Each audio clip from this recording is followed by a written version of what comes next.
ಸ್ನೇಹಿತರೆ ನಮಸ್ತೆ. ಇದು ನ್ಯೂಸ್ 18 ಅಂಡ್ ಡಿಜಿಟಲ್. ನಾನು ನಿಮ್ಮ AT ವೆಂಕಟೇಶ್ ಪ್ರಭು.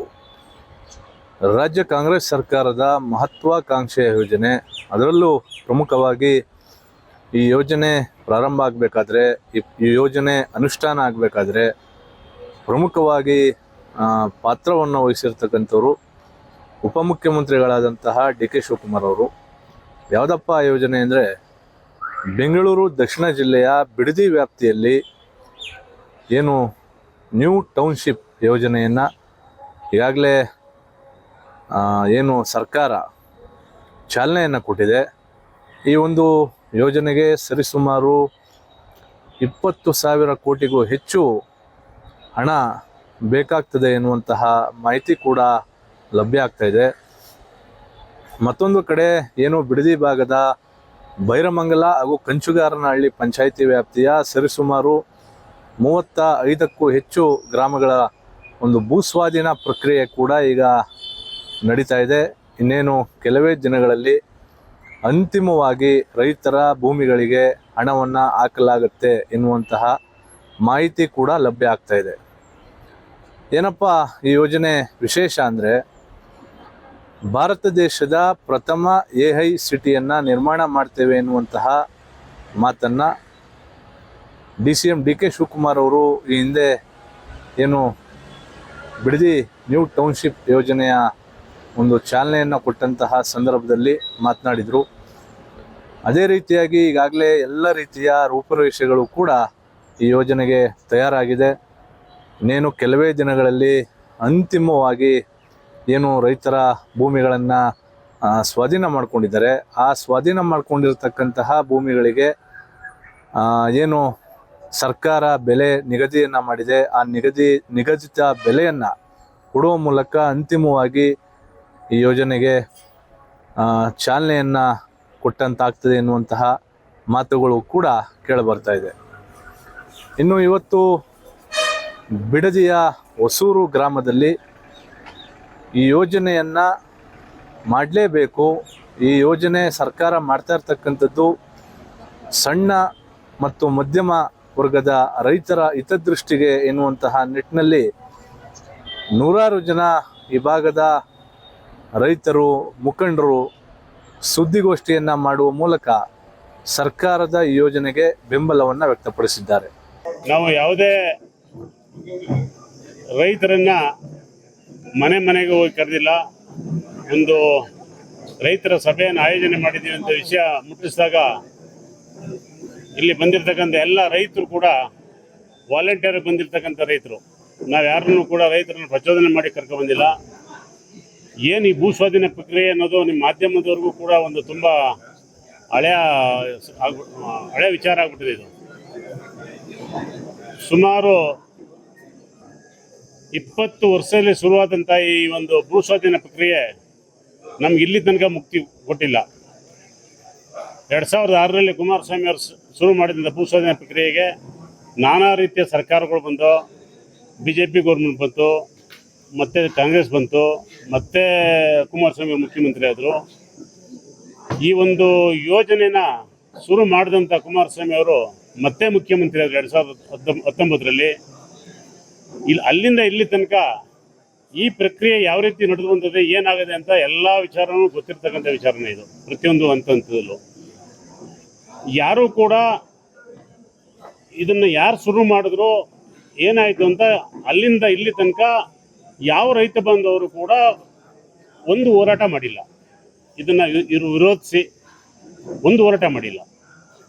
ಕುಮಾರಸ್ವಾಮಿ ಅವರು ಓಪನ್ ಮಾಡಿದ್ರು, ಕುಮಾರಸ್ವಾಮಿ ಅವರು ವಿರೋಧ ಪಕ್ಷ ನಾಯಕರಾದರು, ಕುಮಾರಸ್ವಾಮಿ ಅವರು ಮತ್ತೆ ಮುಖ್ಯಮಂತ್ರಿ ಆದರು. ಕುಮಾರಸ್ವಾಮಿ ಅವರು 2020 ತನಕನೂ ನನ್ನ ಕನಸನ್ನು ಕೂಸು ಇವರೆಲ್ಲ ಹೋಗೋರೆ, ಎಲ್ಲ ಲೀಡ್ರುಗಳು ಹೋಗೋರೆ, ನಾನು ಮಾಡೇ ಮಾಡ್ತೀರಿ, ನನ್ನ ಕನಸನ್ನು ಕೂಸು ಅಂದಾಗ ಅವರು ಅದು ಸುಮ್ಮನೆ ಬಂದವ್ರೆ. ಆಯಿತು ನಕ್ಕೊಂಡು ನಿಮ್ಮ ಹೋರಾಟದ ಪ್ರತಿ ಎಲ್ಲದೇ ತೋರಿಸಿ. ಒಂದೇ ಒಂದು ಹೋರಾಟದ್ದು ಈ ಭೂಸ್ವಾಧೀನ ಪ್ರಕ್ರಿಯೆಗೆ ಸಂಬಂಧಪಟ್ಟಂಗೆ ವಿರೋಧ ಮಾಡಿರ್ತಕ್ಕಂಥದ್ದು ಯಾವ್ದಾದ್ರು ಒಂದು ಹೋರಾಟ ಇದೆಯಾ ತೋರಿಸಿ. ಮಾಡಿಲ್ಲ. ಎರಡನೇದಾಗಿ ಕಾಂಗ್ರೆಸ್ ಸರ್ಕಾರ ಅದೇ ಪ್ರಕ್ರಿಯೆಯನ್ನು ಮುಂದುವರ್ಸೋಕ್ಕೆ ಮಾಡ್ತು. ಮಾಡಿದ ಮೇಲೆ ಇದ್ದಕ್ಕಿದ್ದಂಗೆ ನಿಮಗೆ ರೋಷಾವೇಶ ಪ್ರತಿಭಟನೆ ಮಾಡಕ್ಕೆ ಬಂದ್ಬಿಡ್ತಾ. ಏನು ಥರ ಪ್ರತಿಭಟನೆ ಮಾಡ್ತಾಯಿದ್ದೀರಿ ನೀವು? ಯಾವ ಥರ ಮಾಡ್ತಾಯಿದ್ದೀರಿ? ಹಳ್ಳಿಗೆ ಹೋಗೋದು, ನೆಗೆಟಿವ್ ಮಾಡೋದು, ರೈತರು ಊರೆತ್ಬಿಡ್ತಾರೆ, ಜಮೀನು ಕಿತ್ಕೊಬಿಡ್ತಾರೆ, ನಿಮ್ಮನ್ನೆಲ್ಲ ಓಡಿಸ್ಬಿಡ್ತಾರೆ, ನಿಮ್ಗೆ ಯಾವುದು ದುಡ್ಡು ಕೊಡೋಕ್ಕೆ ಬರಲ್ಲ. ದುಡ್ಡು ಕೊಡೋಕ್ಕೆ ನಿಮಗೆ ಪ್ರಾವಿಷನ್ ಇಲ್ಲ ಸರ್ಕಾರದ ದುಡ್ಡಿಲ್ಲ. ಎಕರೆಗೆ 30 ಲಕ್ಷ ವ್ಯಾಲ್ಯೂಯೇಷನ್ ಇದ್ದರೆ ಡಬ್ಬಲು 70 ಲಕ್ಷ 80 ಲಕ್ಷ ಅದ್ರ ಮೇಲೆ ಕೊಡೋಕ್ಕೆ ಬರಲ್ಲ. ಈ ಥರದ ನೆಗೆಟಿವ್ ಮಾಡಿದ್ರು. ಇದು ನೆಗೆಟಿವ್ ಮಾಡ್ತಾ ಅದು ಹಂತವಾಗಿ ಬಂತು. ನೆಕ್ಸ್ಟ್ ಉಪಮುಖ್ಯಮಂತ್ರಿಗಳು ಮೊನ್ನೆ DCM ಅವರು ರಾಮನಗರದಲ್ಲೇ ಪತ್ರಿಕಾಗೋಷ್ಠಿ ಮಾಡಿದ್ರು. ಅದೆಲ್ಲ ತಮಗೆ ಗೊತ್ತಿರೋದೆ. ಅಲ್ಲಿ ದರ ನಿಗದಿ ಮಾಡಿದ್ರು, ಒಂದು ದರವನ್ನು ನಿಗದಿ ಮಾಡಿದ್ರು. ಆ ದರ ನಿಗದಿ ಮಾಡಿದ ಮೇಲೆ ತಿರುಗಿ ಅದಕ್ಕೊಂದು ಮೈನಸ್ ಮಾಡಿದ್ರು. ಇದು ಸುಳ್ಳು, DC ಅವ್ರ ಅನುಮೋದನೆ ಇಲ್ಲ, DC ಅವರು ಏನು ಹೇಳಲಿಕ್ಕೆ ಕೊಡಲಿಲ್ಲ ಅಂತ ಅಲ್ಲಿ ಶುರು ಮಾಡಿದ್ರು. ಮತ್ತು DC ಅವರು ಒಂದು ರೈತರ ಸಭೆ ಕರೆದ್ರು. DC ಅವರು ಕೂಡ ಈ ಒಂದು ವ್ಯಾಪ್ತಿಗೆ ಸಂಬಂಧಪಟ್ಟಂಗೆ ಒಂದು ದರ ನಿಗದಿ ಮತ್ತು ಮರ ಮಾಲಿಕೆಗಳ ನಿಗದಿ, ಪುನರ್ವಸತಿ, ನಿರ್ಮಾಣ, ಏನು ನಿವೇಶನ ಇಲ್ಲದವರಿಗೆ ನಿವೇಶನ, ಎಲ್ಲ ಥರದ ಒಂದು ಬುಕ್ಲೆಟೇ ನಿಮಗೆ ಕೊಟ್ಟರು.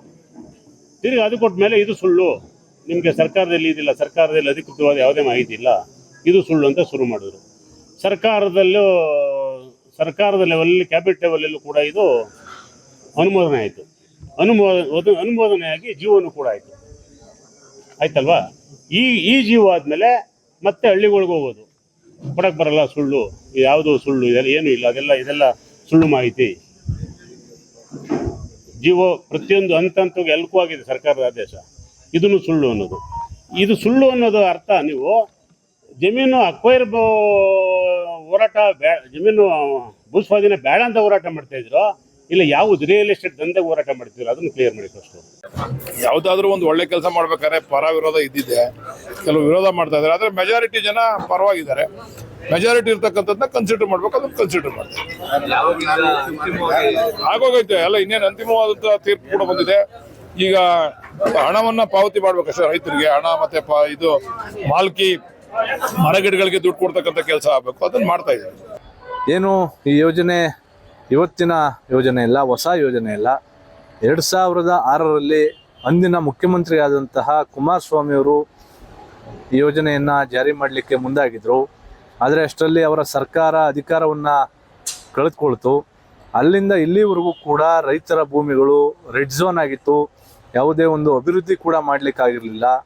ಆದರೆ ಈಗ ಆ ಒಂದು ಯೋಜನೆಯನ್ನು DK ಶಿವಕುಮಾರ್ ಅವರು ಮುಂದುವರಿಸಿದ್ದಾರೆ. ರೆಡ್ ಝೋನ್ ಏನು ಏರಿಯಾ ಇತ್ತು, ಆ ರೆಡ್ ಝೋನ್ ಏರಿಯಾದಿಂದ ಯಾರಿಗೆ ಅನ್ಯಾಯ ಆಗ್ತಾಯಿತ್ತು, ಆ ಅನ್ಯಾಯವನ್ನು ತಪ್ಪಿಸ್ಲಿಕ್ಕೆ DK ಶಿವಕುಮಾರ್ ಅವರು ಈ ಒಂದು ಬಿಡದಿ ನ್ಯೂ ಟೌನ್ಶಿಪ್ ಯೋಜನೆಯನ್ನು ಕೈಗೆತ್ತಿಕೊಂಡಿದ್ದಾರೆ. ಹಾಗಾಗಿ ಭವಿಷ್ಯದ ದಿನಗಳಲ್ಲಿ ಯೋಜನೆಯಿಂದ ಸಾಕಷ್ಟು ಅನುಕೂಲ ಆಗ್ತದೆ ಎನ್ನುವಂತಹ ಮಾತನ್ನು ಈ ಭಾಗದ ರೈತರು ಇವತ್ತು ಹೊಸೂರು ಗ್ರಾಮದಲ್ಲಿ ಸುದ್ದಿಗೋಷ್ಠಿಯನ್ನು ಮಾಡುವ ಮೂಲಕ ತಮ್ಮ ಅಭಿಪ್ರಾಯವನ್ನು ವ್ಯಕ್ತಪಡಿಸಿದ್ದಾರೆ. ಜೊತೆಗೆ ಶಾಸಕ ಬಾಲಕೃಷ್ಣರವರು ಕೂಡ ಮಾತನಾಡಿದ್ದಾರೆ. ಇಂತಹ ಒಂದು ಬೃಹತ್ ಯೋಜನೆಗಳನ್ನು ಮಾಡಿದಂಥ ಸಂದರ್ಭದಲ್ಲಿ ಕೆಲವೊಂದಿಷ್ಟು ವಿರೋಧಗಳು ಕೇಳಿಬರ್ತವೆ. ಆದರೆ ಈ ಯೋಜನೆ ಎಲ್ಲರಿಗೂ ಕೂಡ ಭಾಳ ಅನುಕೂಲ ಆಗ್ತದೆ.